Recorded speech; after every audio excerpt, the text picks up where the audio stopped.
వి gold trusted gold buyers. మీరు తాకట్టు పెట్టిన బంగారాన్ని విడిపించి ఈ రోజు ఉన్న మార్కెట్ ధరకు కొనబడును.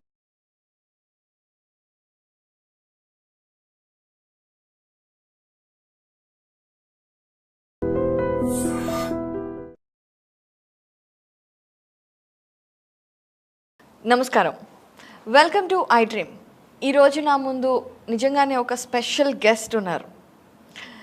ఆ శివుడిని ప్రతిరోజు కొలుచుకునే అదృష్టం కలిగిన కేదార్నాథ్ ప్రముఖ అర్చకులు శివలింగ్ గారు ఇప్పుడు మనతో పాటు ఉన్నారు. కేదార్నాథ్ గురించి, అలాగే అక్కడ ఉన్న స్వామి గారి గురించి ఎన్నో విషయాలు తెలియజేయడానికి సిద్ధంగా ఉన్నారు. మరి మాట్లాడేద్దాం. నమస్కారం అండి. నమస్కారం. నిజంగా ఈరోజు మీరు మా ఐ డ్రీమ్కి రావడం మాకు చాలా ఆనందంగా ఉంది. శివలింగ్ గారు, శ్రీ గురుభ్యో నమః. కంఠే యస్య విరాజతే హి గరళం గంగాజలం మస్తకే వామాంగే గిరిరాజరాజతనయా జాయా భవానీ సతి నంది స్కందగణాదినాథ సహిత శ్రీ కేదారనాథ ప్రభు కేదారాంచల సంస్థితో సతతం కుర్యా సదా మంగళం, కుర్యా సదా మంగళం. హిమాద్రి పార్శ్వే చటతేర మంత్రం సంపూజ్యమానం సతతం మునింద్రే సురాసురైర్య క్షమహోరగాడే కేదారనాథం శివమేకమీడే మధుమేషనాథం శరణం ప్రపద్దే. కేదార్నాథ్ అనగానే అందరికీ ఖచ్చితంగా ఒకసారైనా వెళ్ళాలి అనే ఒక కోరిక ఉంటుంది. ఎందుకంటే అక్కడ శివుడు ప్రత్యక్షంగా తిరుగుతున్నాడు అని అందరూ చెబుతూ ఉంటారు. మీకు అక్కడ ప్రధాన అర్చకులుగా ఎలా అవకాశం వచ్చింది, ఒకసారి ముందుగా తెలియచేస్తారా? బహుజన్మ కృతై పుణ్యై పక్షిణై పాప పంజరే శుద్ధాంతకరణ దేహి పిండ శబ్దేన గీతే. ఏమైనా మనకు దొరకాలంటే జన్మాంతరంలో చేసిన పుణ్యమే మన వెనక వస్తుందంటారు. అలాగే కేదార్నాథ్ ప్రధాన అర్చకునిగా సేవలో దొరికిందంటే పూర్వజన్మ పుణ్యం ఉంది, మన గురువారి ఆశీర్వాదం ఉంది. దాంతోనే మనకు ఈ సేవలో ఈ సంవత్సరం కేదార్నాథ్ ప్రధాన అర్చకునిగా నియామకం అయింది. మీకు అంటే చిన్నప్పటి నుండి అసలు మీరు ఎక్కడ ఉండేవారు? చిన్నప్పటి నుండి మీ పూర్వీకులందరూ శివుణ్ణి పూజించేవారా? ఏంటి అసలు మీ చిన్నతనం, మీ అమ్మ నాన్న? ఒకసారి మన అమ్మ నాన్న నుంచి మనం వీరశైవులు అంటారు. వీరశైవులు అంటే లోపలనే జంగమ, వీరశైవ జంగములు అంటారు. అంటే లింగాయతులు వీరశైవులు వాళ్ళ గురువు గారు జంగములు. అంటే కేదార్నాథ్ పరంపరలో దక్షిణ భారత వీరశైవ శుద్ధ జంగములే ప్రధాన అర్చకునిగా నియామకం అవ్వడం జరుగుతుంది అక్కడ. అదే ప్రకారం మన ఇంటి నుంచి ముందు పరంపర నుంచి మనం వీరశైవులం. మన మెడలో ఇష్టలింగ ధారణం చేస్తాం ముందు నుంచి. ఇష్టలింగం అంటే సాక్షాత్ శివుడే. మన తల్లి గర్భం నుండే మన లింగ సంస్కారం, దీక్ష సంస్కారం అవుతుంది. 8 నెలల లోపలనే మన గురుగారు, ఇంటి గురుగారు ఉంటారు. ప్రతి ఇంటికి ఒక గురువు, ప్రతి ఇంటికి ఒక గురువు ఉంటారు. ఆ గురువు గారు వచ్చి లింగధారణ చేస్తారు. అంటే ఏంటండి? ఇష్టలింగం ఉంటుంది మన మెడల, శివలింగం ఉంటుంది. అది ముందు నుంచి పరంపర ఉంది. ప్రతి ఒక్కరికి ఒక గురువు ఉంటారు. కుల గురువు అంటారు, ధర్మగురు అంటారు. వాడు వచ్చి 8 నెలల కడుపులో ఉన్నప్పుడే మన తల్లికి గర్భానికే లింగధారణ చేస్తారు 8 నెలల లోపల. దాని తర్వాత 9 నెలలు జన్మించిన తర్వాత మళ్ళా ఆ సంతానానికి, బిడ్డకు వచ్చి లింగధారణం సంస్కారం ఇస్తారు ఇంటి లోపల. ముందు నుంచి మన పరంపర నుంచి జన్మించక ముందు నుంచి మన పరంపరలో వీరశైవులకు ఇష్టలింగ ధారణం మన గురువుగారు చేస్తారు. పుట్టిన తర్వాత 8 సంవత్సరాల లోపల మన దీక్షా సంస్కారం ఇస్తారు గురువుగారు. అప్పటి నుంచి ప్రతి నిమిషం మన మెడలో శివలింగ ధారణం ఉంటుంది. ఆ శివలింగానికి పూజ చేసిన తర్వాతనే నీళ్ళే కానీ ప్రసాదమే కానీ ఏమి తీసుకోవాలంటే ఈ లింగానికి అర్పితం చేసిన తర్వాతనే మనం స్వీకరించాలి. ఇట్లా ముందు నుంచే పరంపర ఉంది మనకు.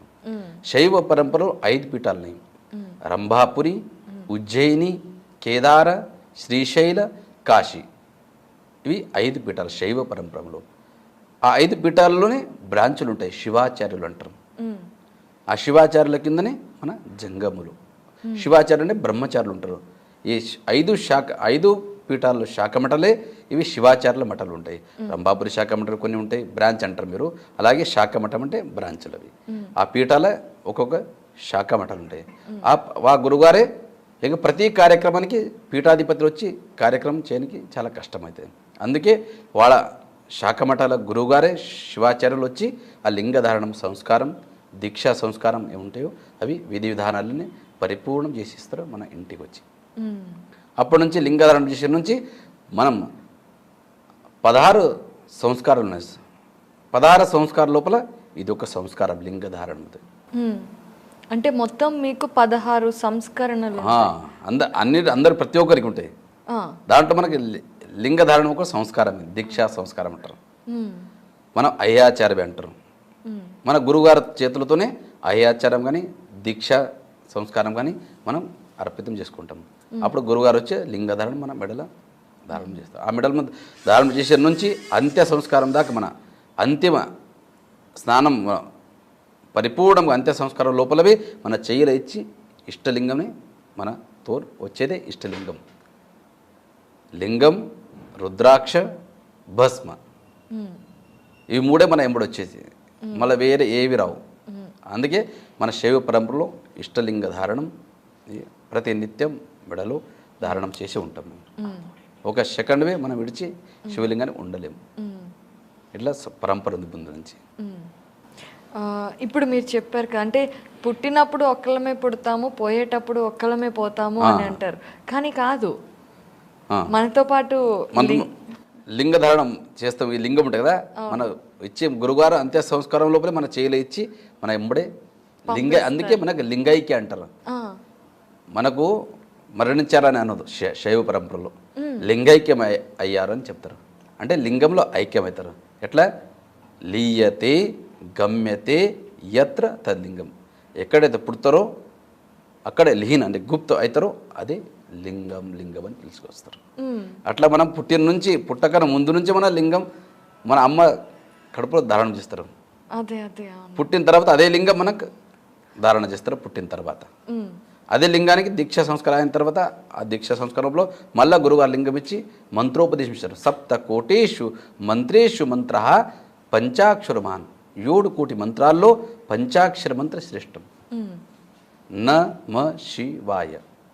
ఓం పెడితే షడాక్షరి ప్రణవాక్షర ఓం కారం అవుతుంది. ఓం ఇడిచిపెడితే పంచాక్షర మంత్ర నమ శివాయ. ఈ మంత్రాన్ని ప్రతిరోజు పఠిస్తాం మేము. 108 సార్లు జపిస్తాం ఇది రుద్రాక్షమాలతో. ఇష్టలింగ ప్రతినిత్యం స్నానమైన తర్వాత శుచిర్భుతలాయి ఆ ఇష్టలింగ పూజను చేసిన తర్వాతనే మనం ప్రసాదం స్వీకారం చేస్తాం. గురు లింగ జంగమ ప్రసాద పాదోదక రుద్రాక్ష భస్మ అష్టావరణలు అంటారు. ఇవి అష్టావరణ మనం ప్రతిరోజు విధి విధానంలో మనం వస్తుంటాయి ఇవి. ఎందుకంటే ప్రతిరోజు ధారణ చేయాలని పడతాం మనకు. ఇవన్నీ మీరు 8 సంవత్సరాల వయసు ఉన్నప్పటి నుండి మీరు చేస్తూనే ఉన్నారు. మీరు మామూలుగా అంటే ఎడ్యుకేషన్ అది ఉందా అండి? ఎడ్యుకేషన్ అంటే ఇది ముందు నుంచే పరంపర ఉంది ఒకటి. ఇది గురు శిష్య పరంపర అంటారు. మనకు ఎవరికైతే ఇక్కడ దీక్షా సంస్కారం చేయాలో ఇక్కడ ఇంటిలో దీక్షా సంస్కారం చేస్తారు. కానీ దాని తర్వాతవి కేదార్పీఠ పరంపరలో చెలా దీక్ష అని అక్కడ కేదార్నాథ్ పీఠంలో మఠంలో చేస్తారు. అక్కడ మన గురుగారు ఓకే ఎవరికి ఛాయిస్ చేసుకొని పోతారు. ఇక్కడ మన బొట్టు అంటే శిష్యులకు వాళ్ళకి అక్కడ దీక్ష మళ్ళా చలా దీక్ష అని చేస్తారు అక్కడ. మీరు ఏ వయసు అప్పుడు కేదార్నాథ్ వెళ్ళారో తెలుసు? 2003 లోపల. అప్పుడు 2003 లోపల ప్రతి పుట్టిన నుంచి మనం 2003 దాకా మన ఊళ్ళో చప్టా గ్రామంలో విద్యాభ్యాసం మొత్తం 10th క్లాస్ దాకా అక్కడనే నిర్వహించుకున్న తర్వాత 2003లో 10th పరీక్ష ఎగ్జామ్ అయిన తర్వాత మనం కేదార్పీఠానికి వెళ్ళినాం మేము గురుగారు ఎంబడి. ఓకే 2003 నుంచి 19 దాకా వాళ్ళ సేవలు ఉంటాయి 24 గంటలు. మన గురుగారు ఉంటారు కేదార్పీఠం ఆ వర్తమాన పీఠాధిపతులు శ్రీ శ్రీ శ్రీ 1008 జగద్గురు రావల్ పదవి విభూషిత భీమాశంకర్ లింగ శివాచార్య మహాస్వామీజీ మన గురువు గారు. వాళ్ళ కృపాశీర్వాదంతో 2003 నుంచి 19 దాకా వాళ్ళ సేవలో ఉంటున్నాను. దాని తర్వాత మన చేసిన సేవకు చూసి వాళ్ళ కృప నుంచి, వాళ్ళ అమ్మ నాన్న చేసిన పుణ్యం నుంచి ఈ కేదార్నాథ్ మొట్టానికి పోన కారణం అంటే మన గురువు కృప. ఎందుకంటే దేవుని కృప ఉంటేవి మన గురువు కృప ఉండాలంట.